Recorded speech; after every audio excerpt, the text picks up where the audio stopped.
চট্টগ্রামের চন্দনাইশ উপজেলার সুচিয়া গ্রামে শান্ত পরিবেশে নীরবেই দাঁড়িয়ে রয়েছে সনাতন ধর্মাবলম্বীদের প্রায় ৫০০ বছরের পুরনো এক তীর্থক্ষেত্র।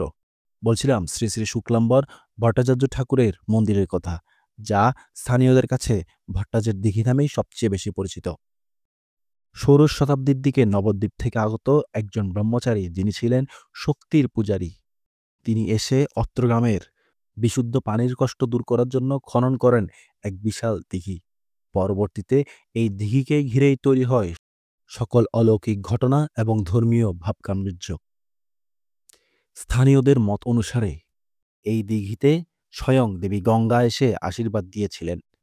তিনি আশীর্বাদ দিয়েছিলেন এই দিঘির জল চিরকাল পবিত্র থাকবে, আর সে থেকেই মনের আশা, রোগ এবং সকল কিছু থেকেই মুক্তি পাওয়ার জন্য সাধারণ ভক্তবৃন্দ ছুটে আসেন বারবার পুণ্যস্থানে এই শুক্লাম্বর দিঘির মন্দিরে।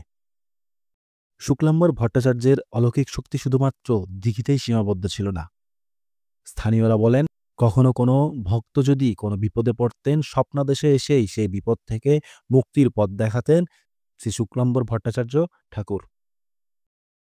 শুক্লাম্বর ঠাকুরের সমাধি আজও সকলের অজানা, কিন্তু তার লীলা, দিঘির অলৌকিক শক্তি আর ভক্তদের অপার বিশ্বাস বাইনজুড়ি গ্রামকে এক রহস্যময় পবিত্রতায় ঘিরে রেখেছে। যেখানে মানুষ বিশ্বাস করে এই দিঘির জল যেমন কখনোই শুকায় না, ঠিক তেমনই শুকায় না ভক্তদের আশা এবং দেবীর আশীর্বাদ। সনাতন ধর্মাবলম্বীদের প্রতিটি উৎসব এই মন্দিরে জাঁকজমকভাবে আয়োজন করা হয়, যাতে অংশগ্রহণ করে হাজার হাজার সনাতন ভক্তপ্রাণ নরনারীগণ।